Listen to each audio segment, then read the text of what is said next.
Hola, ¿qué tal? Bienvenidos. Soy Silvestre López Portillo. De verdad, mucho gusto. Bienvenidos al interrogatorio. La invitada del día de hoy ha estado nominada 2 veces al Premio Ariel.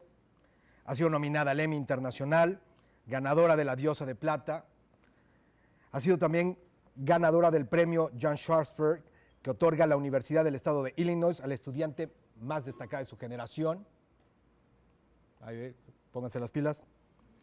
Ha participado en más de 20 películas, telenovelas, series de televisión, doblaje, teatro. Es un mujerón, es una actriz enorme, que donde se para de verdad ilumina, a donde vaya ilumina. Y yo debo de decirlo a título personal, que es una de las grandes actrices que he conocido en algunos años que tengo de experiencia en cine. Y es un gran honor y un gran placer tener aquí a la actriz. Y el interrogatorio y la Universidad de las Américas Puebla le dan la más cordial bienvenida a Cecilia Suárez. Gracias. Hola. Hola, hola. Hey. Oye, qué bonita introducción. Voy a venir más seguido a que me levantes el ánimo. Qué bonito foro. Qué suerte, qué universidad tan bonita. Este es un salón de clases. No, bueno, qué privilegiados. Qué increíble. Allá afuera no es igual, ni crean. Estaba viendo el camerino y decía, si así fuera en el teatro donde estoy trabajando ahorita, qué increíble, están horribles. No, aquí está. Bueno, esta es tu casa. Muchas gracias. De verdad, muchas un gustazo. gracias. Bueno, vamos a empezar por el principio, ¿ok? Nombre completo, María Cecilia Suárez de Garay. fecha y lugar de nacimiento. 22 de noviembre del 71, Tampico, Tamaulipas. ¿Quién es y qué hace tu padre? Mi padre murió hace 3 años, es Benigno Suárez, y se dedicó al comercio toda su vida. Nacido en San Luis Potosí, pero su familia migró hacia Tampico y él se enamoró de Tampico y dijo que de ahí lo iban a sacar con los pies por delante, y así fue. Decidió vivir ahí el resto de su vida y tener sus hijas ahí, su familia ahí, su vida total ahí. Y pues creo que es un hombre que además nos inculcó, además del amor por el trabajo y por la decencia, porque de verdad que qué hombre más correcto, el amor por Tampico. Sin duda ha hecho que nosotras, mis hermanas y yo, nos sintamos totalmente enraizadas a nuestra tierra. ¿Quién es y qué hace tu madre? Mi madre es María Elena de Garay de Suárez, o como a ella también a veces le gusta decir, de Garay y Coca. A veces se ponía de soltera, a veces se ponía de casada. Así estarían las cosas en el matrimonio, ¿verdad? Ella es educadora y psicóloga. Es una mujer que para la edad, además que tiene con 2 carreras, es realmente sorprendente que una mujer de su generación haya logrado eso. Es una mujer de 82 años hoy día. Y realmente es un logro no menor para una mujer de esa generación. Pues una mujer inteligentísima, extraordinaria. Su tesis la hizo en El asesino de Trotsky, una cosa que a mis hermanas y a mí nos encanta siempre mencionar por lo extravagante además, ¿no? del tema. Pero bueno, eso, chilanga. A ella no le gustó tanto vivir en Tampico, aunque se ha hecho la más tampiqueña de todas. ¿Quiénes son y qué hacen tus hermanas? ¿O tus hermanos? Ay, mis hermanas, mis adoraciones. Mafer Suárez, que es la mayor, es directora. Con ella he colaborado en varias cosas, últimamente en televisión y en un corto que acaba de ganar varios premios y que nos llena de orgullo a toda la familia. Acaba de ganar mejor directora en el Hollywood Boulevard Film Festival y mejor corto en el Atlanta Film Festival, o sea que estamos muy contentos y contentas. Y bueno, es directora y una apasionada de lo que hace. Con ella he trabajado en Mujeres Asesinas, en Gritos de Muerte y Libertad, en Revolución, en El Encanto del Águila, y bueno, es evidentemente una de mis directoras favoritas y con quien disfruto trabajar muchísimo. Ana Paulina es la segunda de mis hermanas. Ella vive desde hace casi 20 años en Canadá, es la orgullosa madre de Sebastián y esposa de Jeff. Y bueno, ella trabaja con los sistemas de cómputo de un hospital en Toronto y es una divina. Maru, que es la tercera, es una antropóloga social que durante muchos años se ha dedicado a estudiar a los policías, a las fuerzas policiales en México y temas de seguridad.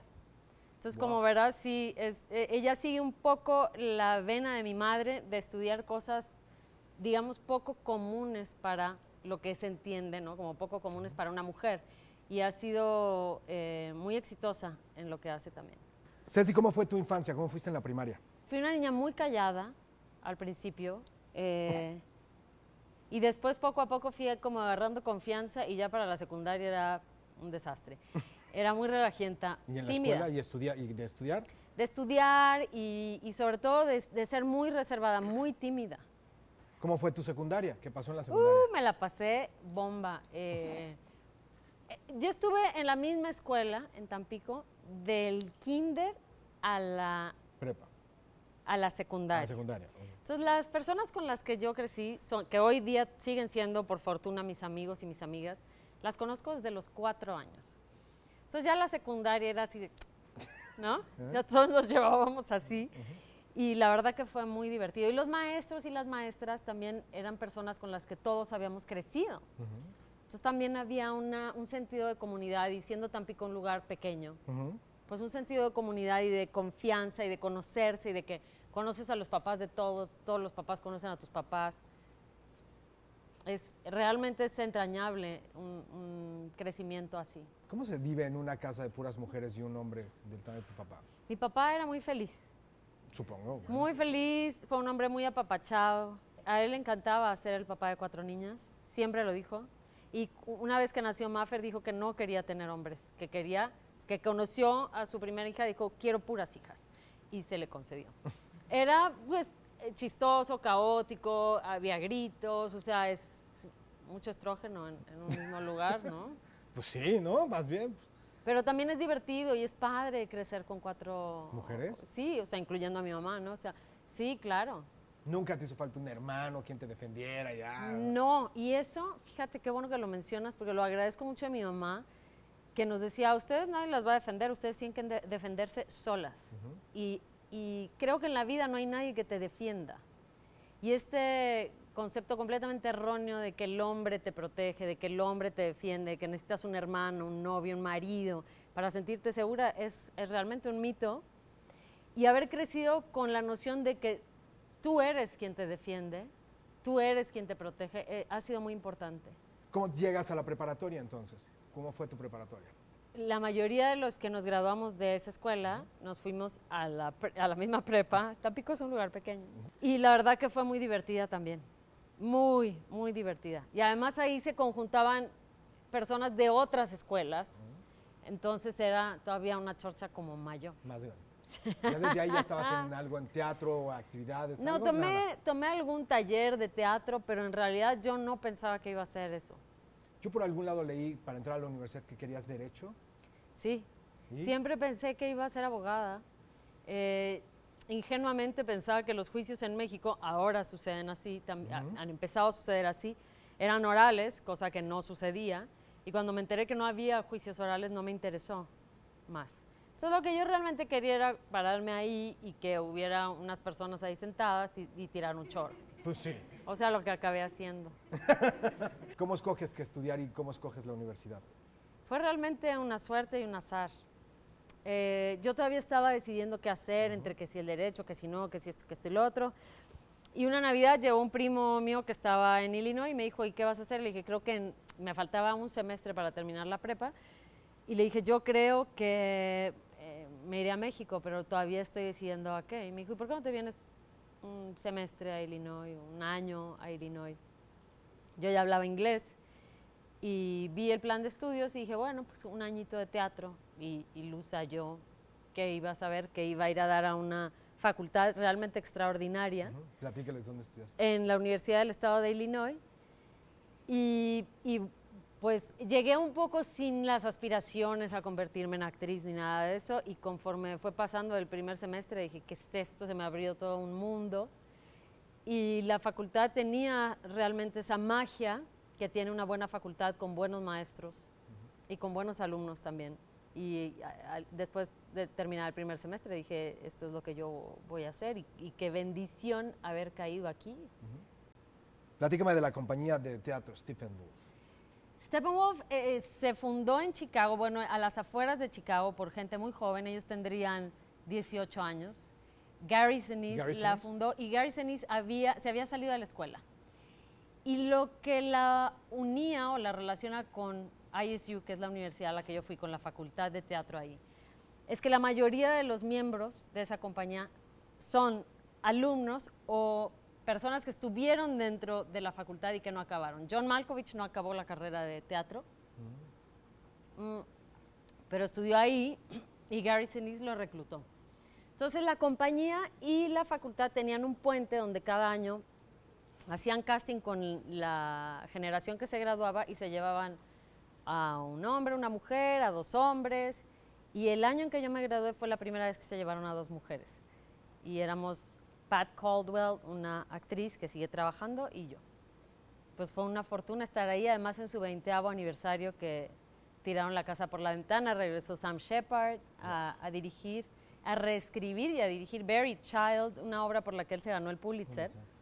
Y ahí es donde ves la humildad de gente con ese talento, con ese gran talento de reescribir una obra que ha sido premiada con el Pulitzer para el elenco específico para el que va a ser montada. Me parecía extraordinario. Sí, y bueno, ese año fue increíble. John Malkovich regresó a montar The Libertine. Ethan Hawke estuvo haciendo Buried Child con Ted Levine, o sea, actores increíbles, sobre todo Ted Levine, mucho más que Ethan Hawke, que es Martha Plimpton, o sea, había actores verdaderamente fuertes trabajando para ellos. ¿Por qué te regresas, Ceci? Porque, bueno, de alguna manera porque extrañaba, sin duda, porque nunca había actuado en español y tenía la curiosidad y el miedo de no haberlo hecho, ¿no? O sea, me daba miedo nunca haber actuado en español. Decía, y si soy terrorífica y terrible en español, ¿qué va a pasar? Y tenía también ganas de reencontrarme con mi cultura. Además de que traía el corazón roto y eso siempre ayuda a que uno se desplace con gran velocidad hacia otro lado. Entonces, creo que ese conjunto de cosas hicieron que quisiera volver y que necesitara estar cerca de mi familia también y de mi cultura. 1997, y lo primero que hace es Mi Pequeña Traviesa en televisión. Imagínate las cosas que ha hecho uno, ¿verdad? Amiga. Mira, se lo agradezco mucho a Pedro Damián y se lo agradezco mucho a Memo Méndez Guiú.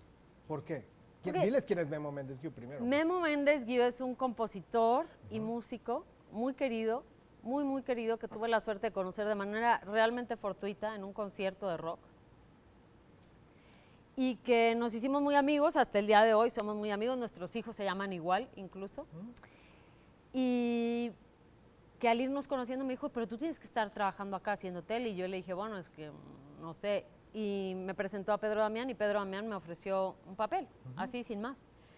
Y lo hice, eran 40 capítulos, que para mí fueron suficientes también para entender un poco la tele.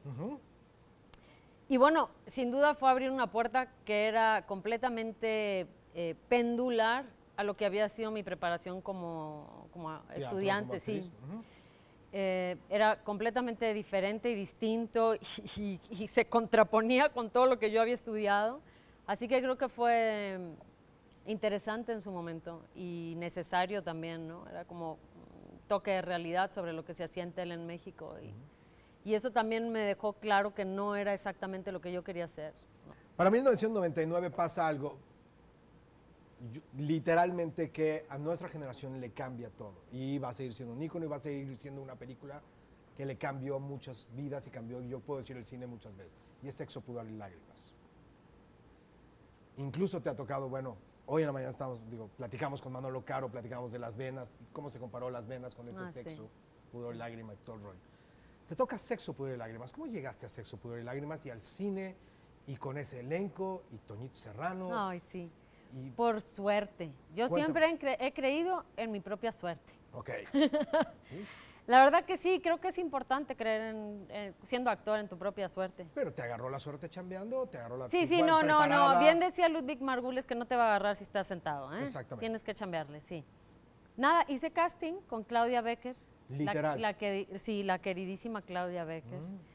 Que en paz descanse. Y Toño me contaba que estaba ya tan cansado porque había visto a todo México, que le pidió a su asistente que pusiera ese, no sé qué sería, si todavía usábamos cassette o DVD, no sé qué sería, que le dijo, ponlo en fast forward, adelántale porque ya estoy hasta acá. Y iba en fast forward, cuando le dijo, a ver, deténle ahí. Dice que fue una cosa así, como de golpe, ¿no? Y que lo paró y sucedió que era justo donde estaba mi casting, lo vio y le dijo, llámale a callback. ¿Qué hiciste de casting, Ceci? ¿Qué hiciste? Y todo, fui no sé, como 8 veces, fui mucho, hice qué presentaste? todo, ahora ponte un vestido y camina así. Ya al final ya era así, porque ya había hecho todas las escenas con todos. Ajá. Hice casting en Churubusco, hice casting en Casa de Toño, hice casting en otro foro que se rentó donde había ya así como las finalistas, como 2 para cada papel y 2 hombres para cada papel. O sea, fue una locura aquello. Luego, cuentos para solitarios. Luego, teatro, Popcorn. Ay, fue increíble, increíble. ¿Cómo es regresar al teatro? Imagínate que a eso era a lo que yo había venido. Sí, era una de mis... Porque yo en Chicago hice teatro. Y era el lenguaje que yo conocía y para mí era como finalmente llegar a ser lo que me había traído a México de vuelta. Y además ahí tuve la enorme suerte, una de trabajar dirigida por Mario Espinosa, que es un director que quiero y admiro muchísimo y con quien me encanta trabajar. Y hemos repetido otras veces y ha sido siempre un deleite. Pero además conocí a uno de mis compañeros de viaje en la vida y amigo entrañable y compadre, padrino de mi hijo, que es Juan Manuel Bernal. Sí, actor extraordinario y compañero inigualable y con quien he vuelto a trabajar en otras ocasiones y siempre ha sido un disfrute inmenso.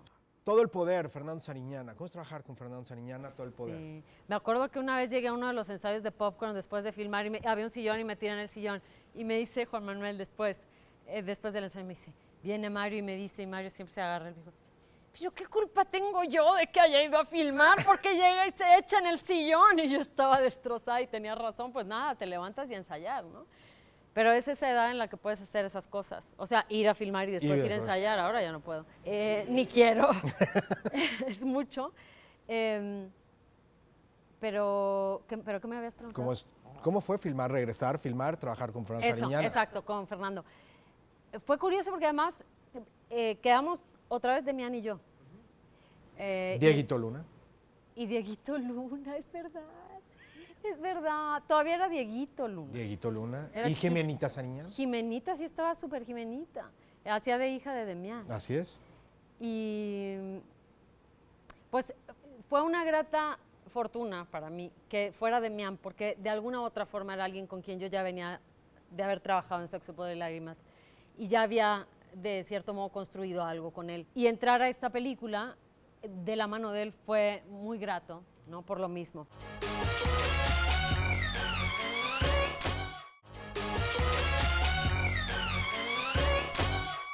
Todo por amor en tele, lo que callamos las mujeres en tele. ¿Qué es For the People? For the People. For the People, con Anita, haces Anita López el personaje. Es una serie que produjo Lifetime, que es una cadena de televisión que se dedica a hacer contenidos para mujeres, que hizo esta serie sobre abogadas y me invitaron a hacer un papel. Ceci, te toca, platicabas un poco y me gustaría meterme en ese cambio de la tele y surgimiento de Argos. ¿Cómo fue ese cambio de la televisión? Porque Argos se convirtió de repente en un remanso. Sí, sí, sí. ¿no? En un nicho, en un nicho, absolutamente. en un remanso, y cambió. Ahorita a lo mejor no está muy claro para estos chavos, pero ¿cómo se hacía la televisión? Ya antes eran las novelas y el estilo Televisa, cómo se hacían las cosas. Surge Argos y muchos de ustedes aprovechan esa oportunidad.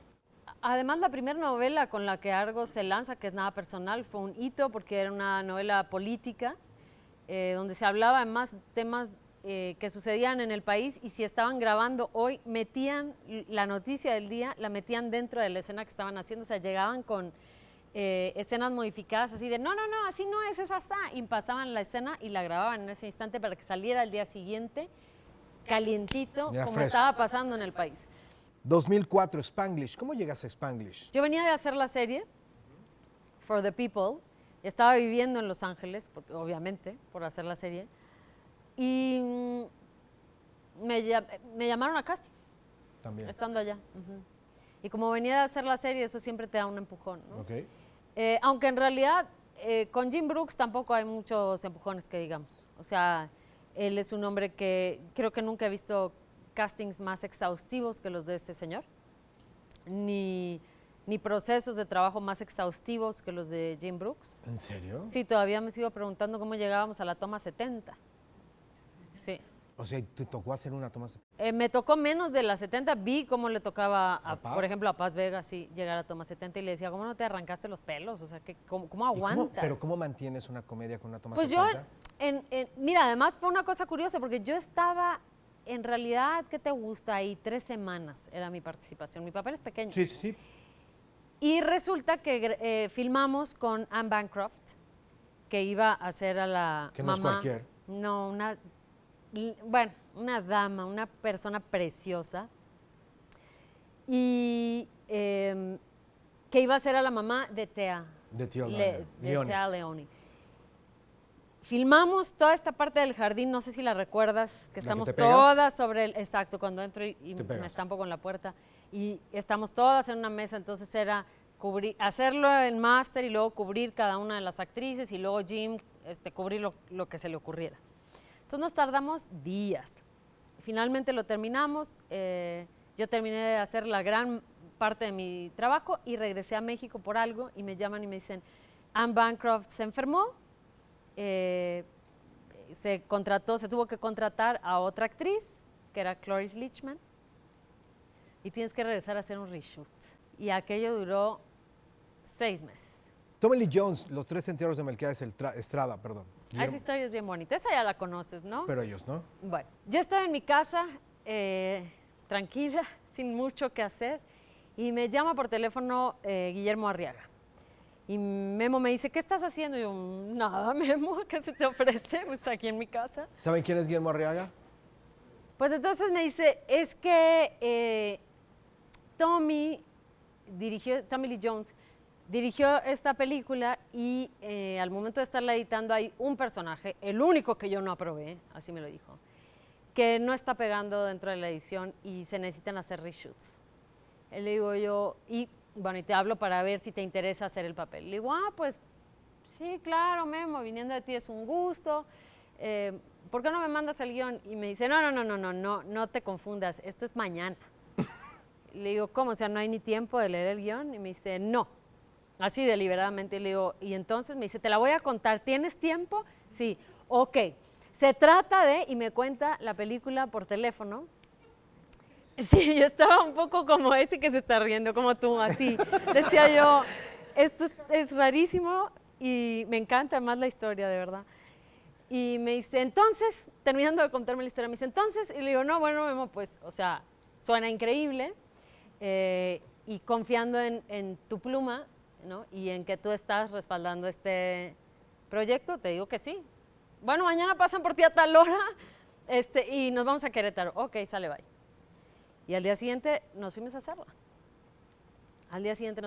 Y es una escenita en realidad, sí, o sea, sí, también sí. por eso se podía hacer una cosa así. Obviamente. ¿no? Es una escenita, pero la verdad que fue muy lindo ser parte de esa película, es una historia preciosa.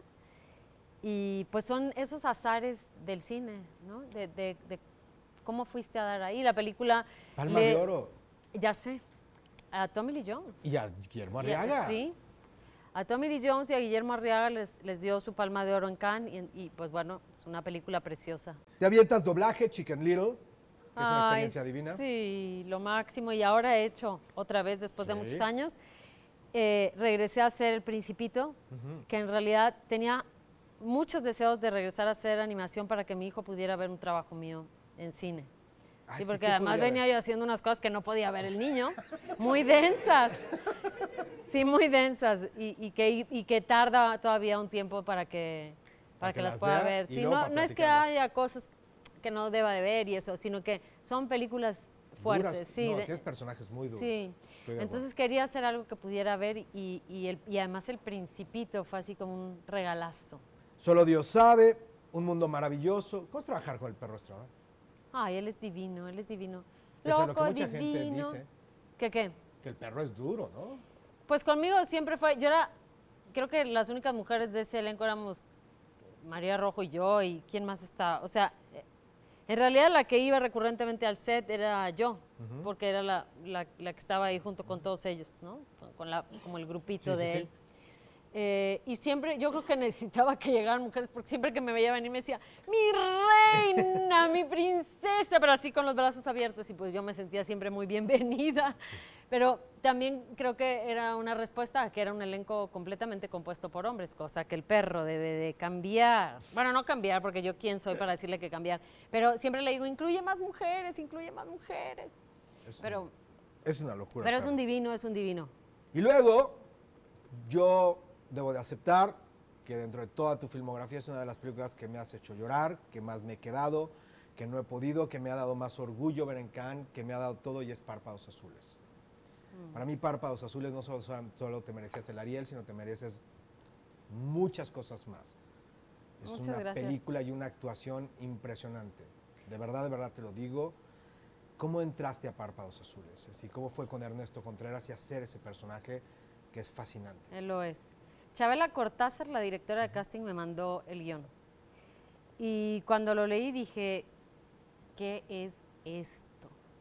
Esto es lo que yo he venido buscando durante mucho tiempo, una historia así, un tipo de cine así. Y me lo tomé muy a pecho desde que leí el guión, muy. Entonces fui a casting con Ernesto y le llevé una propuesta física, o sea, me refiero con vestuario, con el peinado, de cómo yo pensaba que podía ser Marina Farfán. Y él me dice que eso a él le hizo resonancia, ¿no? O sea, que también hubo como Clic. un intercambio ahí interesante, sí. Y pues hice casting y tuve la suerte de que me invitara a trabajar con él, que de verdad ha sido una de las suertes más hermosas que han habido en mi camino, porque además trabajar con Enrique Arreola es una fortuna indescriptible. Sí. Él es un gran actor. Creo que merece más reconocimiento Enrique Arreola. Y yo creo que siempre lo va a merecer más, Sí, sí, ¿no? sí. Por lo grandioso que es como actor y además como compañero, como persona. Es precioso trabajar con él. Y con Ernesto hubo un encuentro que yo creo que pocas veces se da, ¿no? Es un director para mí muy especial, él lo sabe, lo he dicho muchas veces además, y él sabe lo mucho que lo quiero, lo mucho que lo admiro, lo mucho que le agradezco y lo importante que ha sido para mí trabajar con él. Y fue precioso, fue un rodaje precioso. ¿Ya habías ido a Cannes? No, fue la primera vez. ¿Qué te pareció? Interesante, sin duda es una máquina enorme, donde está, más allá del cine, muchas otras cosas en juego, ¿no? Pero no deja de ser, exacto, pero no deja de ser finalmente un lugar muy importante para un cineasta. ¿no? Es la alfombra. Sí.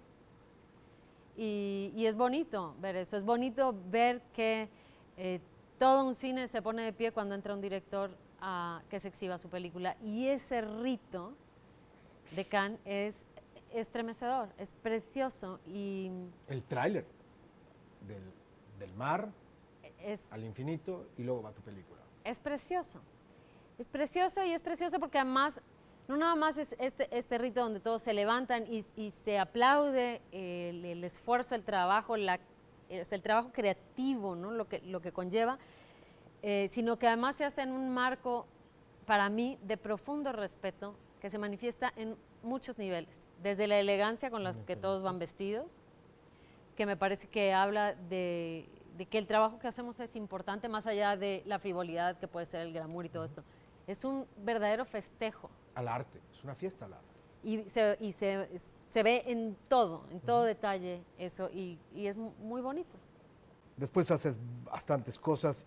Mujeres Bastantes hacen cosas, bastantes sí, cosas. sí. Bueno, 4 vidas, Boston Legal, Pequeñas certezas, te avientas el viaje de la Oye, nona. 4 vidas yo no la hice, sale en mi... 4 vidas sí salía. Sí, y Por eso no me estoy eso deteniendo. es un error del International Movie Bueno, Database. sale no solo en IMDb. Digo, no solo estoy basado Yo en IMDb. sé, sale en pero varios lados sí, y esa no soy yo. fíjate, por eso no me detuve. Además, Muy bien, voy a gracias. ser honesto, si no la vi, Pues ni para qué. Ni cómo te... Pero sí vi Mujeres Asesinas. Ajá. Y perdón, pero otra vez regresas en un sentido también de innovación, en una serie completamente de innovación, Mujeres Asesinas. Sí. ¿Cómo te entras también a Mujeres? Y además dirigida por... Ay, sí, eso fue muy especial. Para mí lo más especial, trabajar con mi hermana como directora. Sí, precioso. Que no solo es tu hermana, sino es una gran directora. Lo es. Por Dios, sí, digo, sí, sí, hay que gracias. decirlo. Gracias por decirlo. Pues fue precioso trabajar con ella. Y además tocar un tema basado en hechos reales que me sigue pareciendo interesante porque justo de lo que se trata de fondo para mí es de que la violencia de género no llegue hasta ese punto. Y luego rematas con Capadocia. Ay, sí. Qué padre, ¿verdad? Sí, qué padre. Echando el chal, ¿sí? ¿Te acuerdas de Capadocia? Qué padre. La verdad que también fue otra historia curiosa. Ya se fue al que le daba No, risa. están por acá. ¿Dónde Bueno, está? ya se fue ahorita. Ya se fue a clase. A él le hubiera gustado oír esta historia, pero yo en realidad fui a hacer casting para otro papel. Ajá. ¿No eras la Bambi? No. Y no me pidieron leer para la Bambi. Y estaban ahí todas las actrices de México y había así por haber, ¿no? Y me acuerdo que mientras esperaba, pasó Ana Celia Urquidi, la directora de casting, y le dije, oye, ¿por qué? Y había ahí sueltas otras escenas, y pues en lo que esperas, y porque como éramos un chorro, esperamos un chorro. Pues lees escenas, ¿de cuál te tocó a ti? Nah, pues, y vi otra que me llamaba más la atención. Le dije, oye, ¿por qué no me llamaste para esta que se llama La Bambi? Me dijo, ¿por qué? ¿Te gusta más? Y, no, tú lee para la que te puse. Entonces hice mi casting con esa y a la semana me llamó y me dijo, oye, te queremos invitar a trabajar en Capadocia, pero no con el personaje que leíste, con el que te gustó. Y yo lo agradecí muchísimo, se lo agradecí muchísimo a Ana Celia, se lo agradecí muchísimo a Pigmenio que tuvieran la confianza de regalarme ese papel sin haberme visto haciendo la prueba para ese papel. Y mira. ¿Cómo preparaste la Bambi físicamente para hablar? O sea, ¿cómo te preparaste para eso? Además porque es una serie, no es cine tantas semanas, sino de repente es más largo. Sí. ¿Cómo fue Bambi? Tuve la fortuna de que es que siempre digo una antropóloga, pero es mi hermana. Es una antropóloga. Sí, claro. De que mi hermana Maru me facilitara un montón de historias de vida de mujeres en prisión, porque ella ha coordinado estudios sobre mujeres en prisión. Y eso fue la base de todo. Sí. Tener acceso a todas esas historias, a todos esos detalles dentro de esas historias, fueron lo que hicieron, creo yo, que la construcción de ese personaje tuviera los tonos que pudimos construir los directores y yo, y bueno, y el equipo también, sobre ese personaje. ¿Pero te gusta el final del personaje, ya segunda temporada, tercera temporada y todo? No, pues sí, se moría en el capítulo 9. ¿Y luego? Pues fue muy chistoso porque en la segunda temporada me llaman a Celia y me dice, oye, es que queremos que regreses. Y le dije, no empiecen.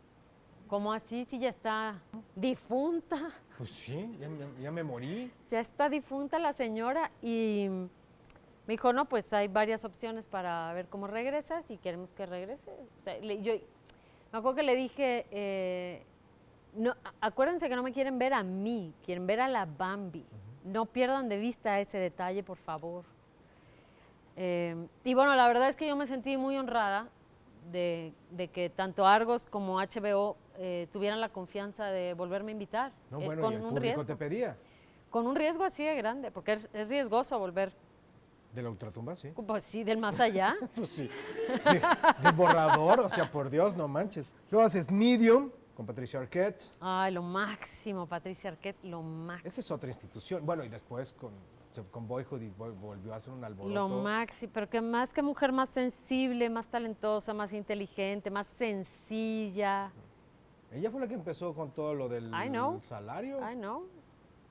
Es lista. Luego la entrevisté en el Festival de Cine de la Riviera Maya, porque me lo pidió Paula Chaurant, la directora del festival, y fue una conversación exquisita, deliciosa. Es una mujer muy, muy inteligente. Y viene otra película que también se los recomiendo mucho, y es Nos vemos papá, y es otro personaje, también duro, fuerte, y no es un director, sino es una directora. Sí. ¿Cómo fue Nos vemos papá? Fue bien bonito porque... Con Lucía Carreras. Sí, Lucía. Me contactó... ¿Quién fue? Eder fue el primero que me contactó, uno de los productores, para mandarme el guión. Y cuando lo recibí le dije, la verdad es que sí me interesaría mucho reunirme con ustedes y con ella. Nos reunimos y bueno, platicamos sobre la historia y ahí mismo me dijo, ¿quieres hacerlo? Y la verdad que, o sea, lo disfruté mucho por muchas razones y creo que es una historia que habla de, más allá de todas las primeras lecturas que se le dan como burdamente, ¿no?, a un tema como ese, creo que realmente habla del amor que trasciende este estado físico, ¿no? Y bueno, coincidió que el estreno de esa película se diera justo cuando mi papá partió. Sí, pero de alguna manera fue como un bálsamo también para mí estar promocionando esa película justo cuando mi papá acababa. ¿Pero la vio? No, No ya la no la vio. alcanzó a ver. No te dijo qué pensaba. No, ya no. Hubiera sido interesante. ¿Qué crees que te hubiera dicho tu papá? No lo sé, me acuerdo de la que me dijo algo muy chistoso, fue de Sexo, Poder y Lágrimas. Además era mi primer película y le dije, oye papá, no es un desnudo, pero se ve tantito. Y yo toda inocente y me dice, ¿y con ese título qué crees que yo estoy esperando? Y se lo agradecí mucho porque me quitó como un peso de encima que me dijera, no, o sea, no debes de estar pensando en eso. Ok. Últimas preguntas, ya se las dejo. ¿Ya? Ya la quieren. ¿Cuál es tu mayor vicio? El café. Si hablamos de vicios así completamente mundanos. No sé. Luego hay el trabajo, Ah. o sea, hay otros vicios que son así como necedades de uno que está así, ¿no? Ok. Pero el café. ¿Qué es México para ti? Uf, un punto álgido total. Soy nacionalista a ultranza, amo mi país, lo amo de verdad, me parece un país extraordinario. Y si me dieran a escoger, volvería a nacer aquí. ¿Quién es tu actriz favorita? No tengo, Bien. va cambiando con el tiempo, a veces puede ser el último trabajo de alguien, me encantan muchas evidentemente, desde siempre empiezo por las mexicanas, o sea, está Margarita Sanz, está Angelina Peláez, está Julieta Urrola, está Irene, está Vanessa Bauche, hay muchas actrices a las que admiro mucho, Dolores Heredia, Ay, Lola. ya sé, preciosa además y inteligentísima. Y luego hay actrices como Katia Utinen o como Julieta Massina, vivas y muertas, como obviamente Meryl Streep, Cecilia Roth, o sea, Julieta Massina, qué cosa chido. más preciosa, ¿verdad? Imagínate que te hubiera tocado hacer La Estrada, ¿no? Siempre la pongo en mi camerino. ¿Sí? ¿La Estrada? No, la pongo a ella. Ah, Una Julieta. foto de ella, ok. sí. Siempre que hago teatro, ella está ahí. Bien. Un zampanón. Oh. Bueno. Si pudieras vivir en cualquier otra época, o en cualquier época, ¿cuál sería? Uf, yo creo que sería una en donde se viviera con poco, se necesitara poco para vivir, donde la vida fuera muy simple y muy sencilla. ¿Qué te da más gusto hacer, pero te da más pena aceptar? Tu placer culposo. Sí. Haz de cuenta que no están. Ay, no, hombre, tengo varios. Desde que me gusta Chayanne, por ejemplo, Bien. es que sus baladas son muy buenas. Las movidas no tanto, pero las baladas son buenísimas. Ok. ¿Qué otro placer culposo? Sí, tengo muchos. Bien, güey, con eso está muy Pero bien. bueno, ahí les aventé uno. ¿Qué te hace llorar? A veces las cosas más insospechadas, ¿no? Creo que momentos en los que veo crecer a mi hijo, no hay muchas palabras, y tú lo sabes porque eres papá, para describir algo así. ¿Cuál es tu grosería favorita? Ay, todas. Pero así Todas, la que digas. es que te dan salud, yo digo. Y como soy norteña, Pero ¿cuál es la que más delicioso te echas? no sé si chingado o cabrón. Ok. Bien. Si pudieras hablar con alguien que ya falleció, ¿con quién sería? Con mi papá. Bueno. Pero yo pienso de todos modos que, vamos, conforme vas transitando la vida, vas entendiendo que la muerte es una cosa también en nuestra cabeza, o sea, el estado físico en el que ahora nos toca habitar no está tampoco lejos ni desconectado de otros estados, como en el que puede estar el alma de mi padre hoy. Y eso me hace que siempre lo sienta cerca y lo tenga cerca, ¿no? Lo sepa cerca. Si tuvieras que escribir tu epitafio en este momento, ¿qué dirías? Ay, no, hombre, por eso me voy a morir, que se encargue otro. Yo no voy a andar pensando en eso. Cecilia Suárez, jóvenes. Gracias. Muchas gracias.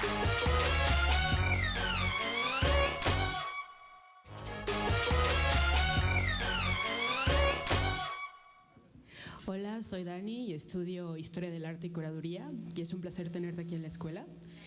Y mi pregunta es, viendo que amas tanto a tu país, ¿cuál ha sido la lección más grande que te ha dado México con base en tu carrera? Ay, qué buena pregunta. Qué buena pregunta. Yo supongo que al ser una buena pregunta es también difícil de contestar porque las cosas que un país te enseña son difíciles de condensar en una respuesta. Creo, más bien, si le puedo dar un poco la vuelta a tu pregunta, que la forma en que nos ha tocado vivir este país, sobre todo en tiempos recientes, nos obliga, o por lo menos, y hablaré de mí, me obliga a tomar mi actividad profesional, mi oficio, con un compromiso que es el que creo que mi país, ante una circunstancia generalizada de caos, de desesperanza, de desencanto, merece. Eso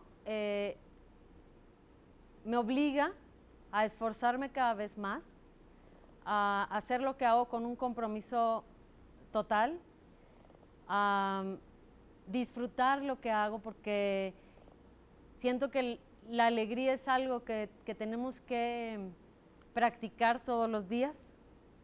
Yo soy de Tamaulipas y supongo entiendes exactamente a qué me refiero. Es un estado azotado por la violencia.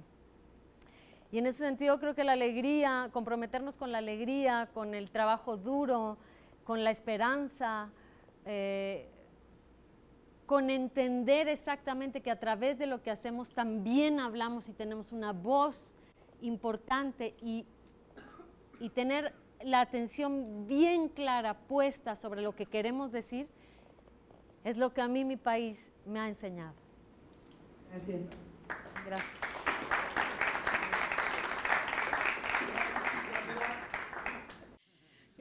Hola, soy Cristina, soy estudiante de la carrera en teatro y me llamó mucho la atención que hablas mucho como sobre la representación mediática de las mujeres latinas cuando estuviste en Estados Unidos y también mencionaste un poco cómo fue trabajar con un director que suele trabajar con más hombres que mujeres, cuando no solamente en México se ha demostrado que hay más actrices que actores. ¿Tú qué crees que como actores podemos, bueno, como actriz, no, y actores también, porque los actores también deberían preocuparse por estas cosas? ¿Qué crees que como actores podemos hacer para que estos paradigmas empiecen a cambiar, para que se empiecen a contar más historias de mujeres? Porque es muy claro cómo un guionista lo puede hacer, pero ¿cómo podemos hacerlo como actores? Es muy buena pregunta también. Creo que cada uno y cada una va encontrando su camino para defender las cosas en las que cree. Y que eso también lleva algo de tiempo y lleva el estar muy claro sobre las cosas que realmente mueven a tu corazón. Yo creo que hay muchas maneras. La principal para mí empieza en tu círculo más íntimo. Tiene que ver con cómo entiendes eso. Si hablamos de género, ¿no? Con cómo entendemos la equidad. Yo que, por ejemplo, me pongo ejemplo que hoy soy madre, sé que tengo la enorme responsabilidad de enseñarle a mi hijo que las mujeres y los hombres somos exactamente iguales en cuanto a derechos, que hay diferencias, claro, inequívocas dentro de cada uno, pero que en esencia somos exactamente lo mismo y tenemos los mismos derechos. Y eso es para mí una responsabilidad y un compromiso enorme, ¿no? Porque ese será un hombre en el futuro. Eso por un lado. dentro del círculo más íntimo. A nivel laboral, me parece chocante, se los digo abiertamente, hablar de mí, ponerme como ejemplo, pero no tengo de otra, pues es que es lo único que conozco. Pero este mes pasado renuncié a un trabajo que se me había ofrecido porque al leer la historia, ya se me había hecho la oferta, me di cuenta que era una historia con un alto, pero alto contenido misógino que se iba a transmitir en televisión. Y no me venía mal el trabajo, no me venía mal el dinero que me iban a pagar por ello, pero preferí quedarme tranquila y ser congruente con lo que creo, con lo que pienso y con lo que siento que merece mi país y que merece mi hijo como ejemplo y que me merezco yo como mujer.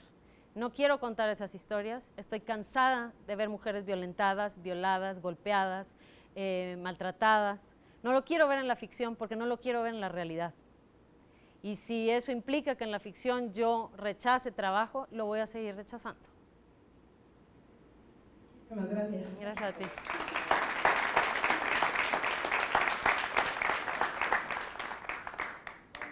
Muy bien. Oye, primero una doble felicitación. Un gusto escucharte personalmente. Y como muy bien dice Silvestre, tu papel de Párpados Azules es extraordinario, ¿eh? De lo más convincente, de pe a pa, ¿eh? Las miradas, el titubeo, los hombros, el caminar, en fin. Y cuando hablabas al principio de tu timidez, parece que hay un poquito de eso tuyo ahí, en ese papel. Entonces, mi pregunta va por ahí, ¿qué tanto tú trabajas tus papeles de adentro hacia afuera con tus experiencias personales? Mira, cada papel tiene distintas maneras de requerir de ti, ¿no? Hay unos que para mí, ¿no? Evidentemente cada quien los aborda de distinta manera y el trabajo igual. Pero para mí hay papeles que te demandan trabajarlos de adentro para afuera y otros que es incluso de afuera para adentro. En el caso de Párpados Azules, el tema de la soledad es un tema que siempre me ha inquietado, porque creo que no hay ser humano al que no toque, de una u otra forma. Así llegamos y así nos vamos, para empezar. Y hay tramos en la vida que se viven así. Y me inquietaba y me sigue inquietando ese tema. Y esa película, por varias razones, pero por esa en particular, me generaba una especie de, ¿cómo decirte?, como de entrega muy particular sobre algo muy íntimo, donde yo sabía que si yo hacía trampa con eso, con esa delicadeza que requería el director y que requería el guión, no iba a salir como Ernesto lo quería. Y finalmente actuar me parece uno de los actos de amor más grandes que puede haber. Justo por esto que tú mencionas, porque hay una parte de ti que sin duda se cuela en las grietas que quedan entre el personaje y tu corazón. Ceci Suárez, jóvenes.